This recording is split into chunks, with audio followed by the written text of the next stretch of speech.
Well, would you look at that? Another Abyss build. I swear, guys, this is my last Abyss build this week. In all seriousness, Buildcraft has been super fun since the expansion. The changes that they made and the addition of the artifacts, I don't know, man. I'm just enjoying the game in a way that I have never enjoyed it before, just because you can play so many cool builds now. So, what do I have for you guys today? We've got Great Axe and Ice Gauntlet. This is really good. Honestly, Great Axe and Fire Staff is incredibly popular right now, and I totally understand why, but I can see Great Axe Ice Gauntlet also being an incredibly popular build because it just functions so well in PvP. The Ice Gauntlet has incredible survivability and lockdown, and the Great Axe has incredible survivability and burst damage. So combine those two together and you can use the Ice Gauntlet to just force people to eat massive amounts of damage from your Great Axe. On top of it, even though I'm playing a light armor setup, I found this build to have excellent survivability. I've played quite a bit of Ice Gauntlet in the past, so I am no stranger to how good it can be at keeping you alive. And this build, I think, would function excellent in medium and heavy armor. So you definitely don't have to stick to the light armor weight. That's just the option to give you a little bit more mobility. Of course, I've got a written guide to this build on my website, pvpnewworld.com. There's a link down below if you guys want to check it out. And there's going to be a ton of gameplay at the beginning of the video, and the last half of the video is going to be a detailed build breakdown.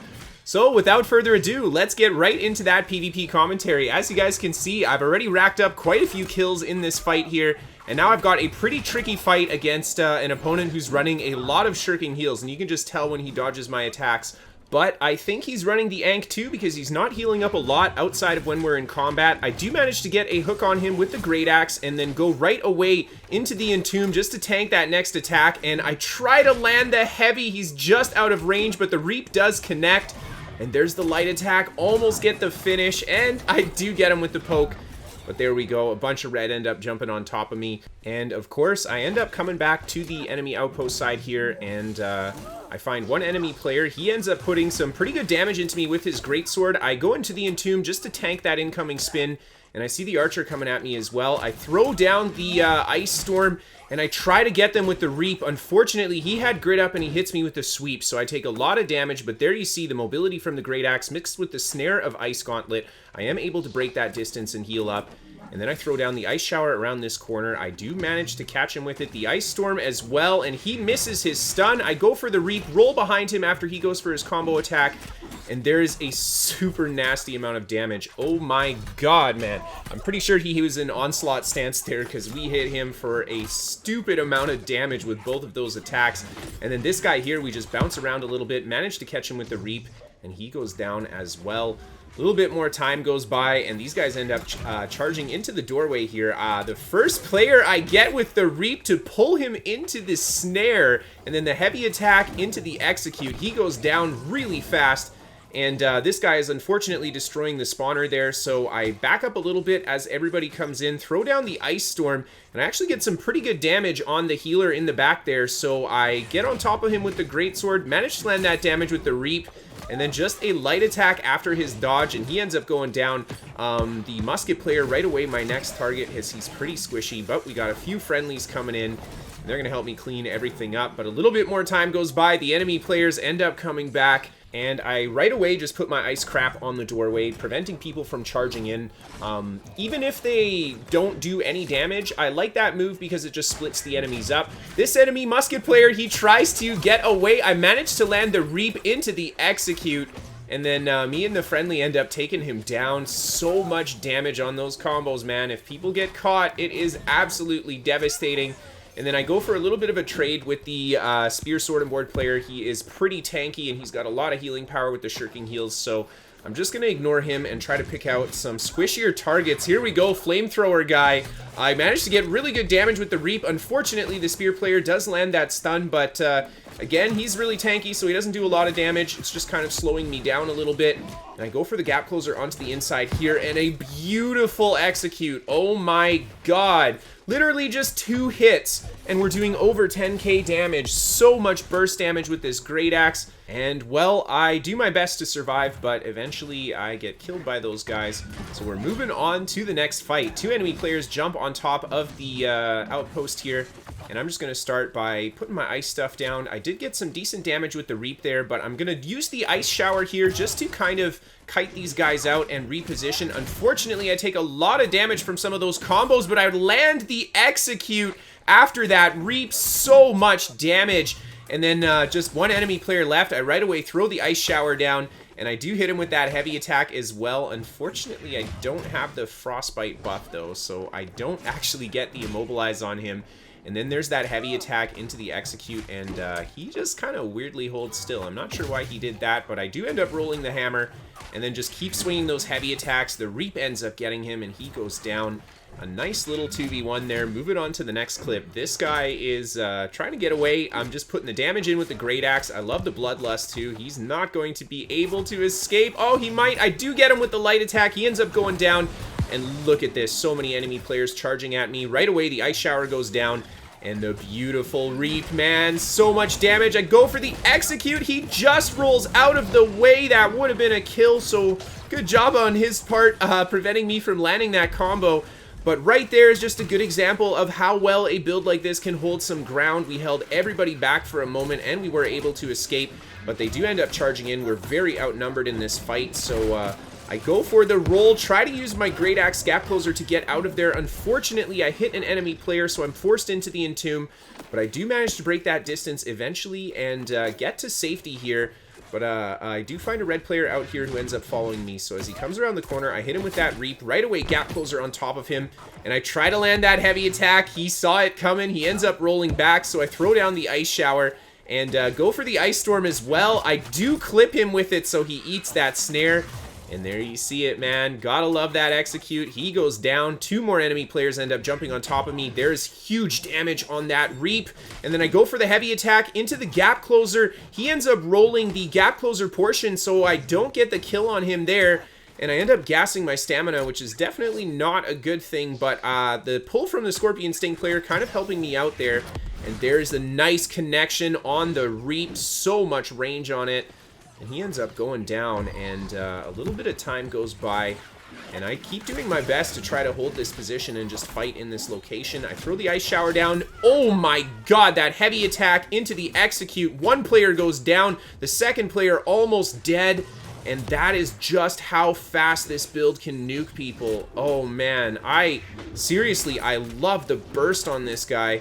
And I managed to get the second kill there too, and these guys just end up piling on top of me. I do my best to turn around and throw that Reap, but yeah, more enemy players hitting that spawn. I end up going down, and a little bit of time goes by. Of course, I come back to this location. Huge damage on that Execute, and he manages to land the spin with his spear to keep me back from hitting that last light attack. I go around the corner, quickly heal up, and I go into my Entomb. There we see me using the Entomb to just kind of clear those dots. I honestly should have done it a little bit earlier, but that's okay.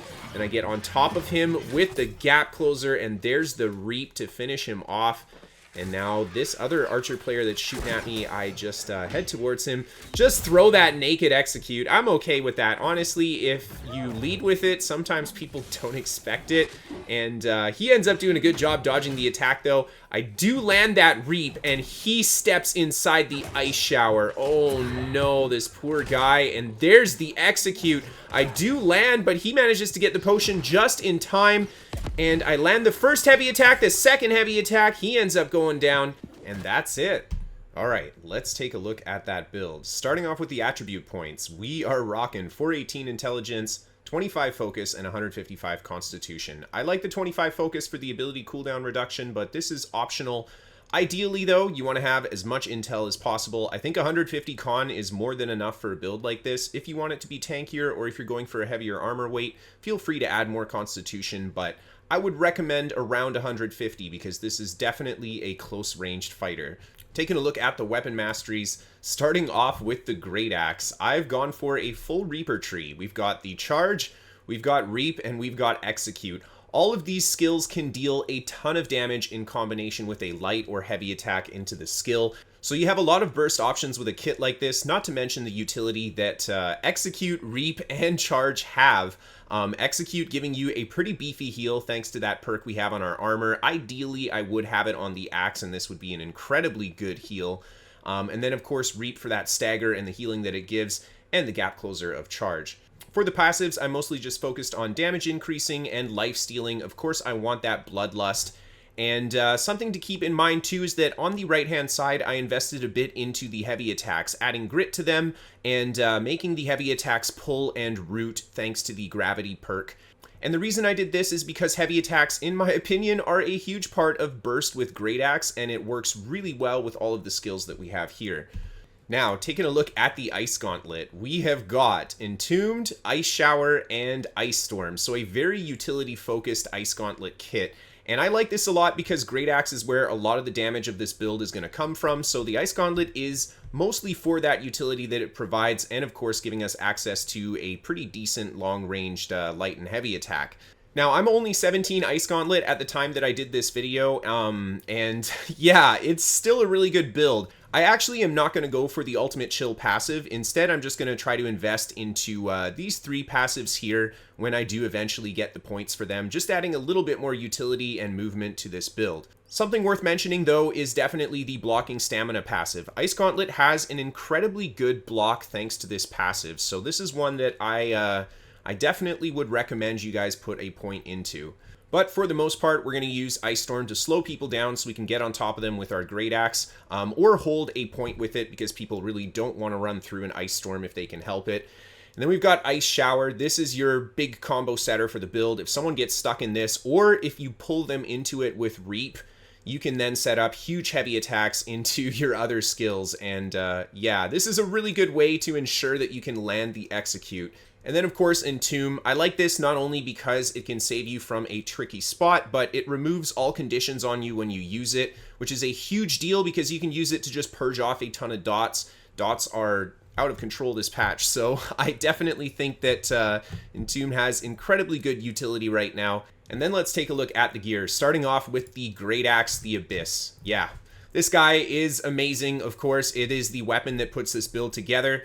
For the final perk on it, I would go with the Mending Execute, especially on a build like this where we can ensure that the Execute can land by draining people's stam with our Ice Gauntlet crap. Yeah, this is a really, really, really good perk to have on the Great Axe. You could also go for something like Crippling Reap or even Trenchant Strikes because those heavy attacks do a ton of damage with the Great Axe. And then for the Ice Gauntlet, ideally I would have Unending Thaw on this guy, just to give your Ice Storm a little bit more additional damage and keeping that effect sticking to them. I think Shirking Arcane is not a bad perk at all, but you could put an Attunement perk instead. And the final perk, kind of up to the user. I think something like Keen Speed or Keenly Jagged isn't a terrible option, maybe Enchanted, because those light and heavy attacks are basically the only real thing that's going to do damage with this kind of an Ice Gauntlet setup, so yeah, kind of up to the user there. When we take a look at the armor, though, I have got that PvP gear on still. Oh my god, this is great PvP armor just for this patch. You can get it from the PvP reward tracks as well, and health, refreshing, shirking heals, honestly, you can't go wrong with that. Really, really good all-around PvP perks. Ideally, though, I would like to have some more aversion perks on. I have 2 physical aversion thanks to those armor pieces, and then I get a elemental aversion here as well. 5 times aversion would be really nice because there's a lot of range damage, and in light armor, that is something that you take a lot of damage from, so it's good to build against it.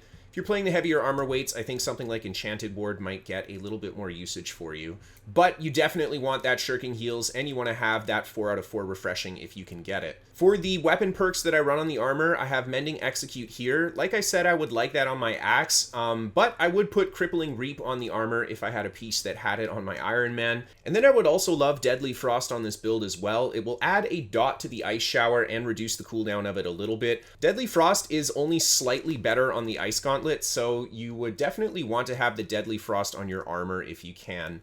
And then, of course, on the legs, you do want to go for Shirking Energy for that light equip load. And then, of course, the Tumbler Feet Wraps. These are, I think, my favorite armor artifact in PvP. Just so good all around. They give you so much healing power. They give you Fortify. They give you Empower.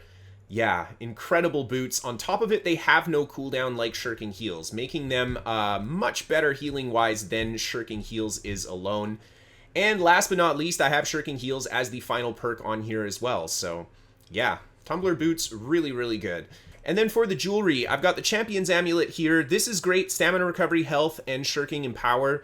If you don't have the Ankh, this is probably the next best option. The Ankh right now is probably the way to go. It's incredibly strong. I don't have one myself, but yeah, I think it's going to get nerfed. So for the sake of the nerf that I think is coming really soon, probably the Champion's Amulet is going to be a great option. We'll see what happens to the Ankh. And then for the jewelry, I've got the Band of Damon Dusk, Refreshing Hardy, Keen Awareness. This is awesome. I would actually love to have Leeching here if I could, and then put that Refreshing on the armor somewhere would be a little bit better. And instead of Keen Awareness, because we don't have a ton of crit on this build, Void Damage I think would be the way to go, just to make that Great Axe hit even harder. And then last but not least, we have the Earring. Healthy Toast, Refreshing Toast, and Nimble. This is pretty best in slot, I think. You can't go wrong with something like that. Maybe switching out Refreshing Toast or Nimble for regenerating would give you a little bit more healing power. But yeah, those are basically the 4 best perks. And then for the ultimate, of course, we've got the Stoneform Heart Rune. You can use whatever heart rune you want with this build. I think Detonate would work really well when you trap people, but I really like Stoneform because, of course, it just makes you so much harder to kill, and that heal is very useful. And since I don't have any freedom on this build, this is a great way to escape. Uh-oh.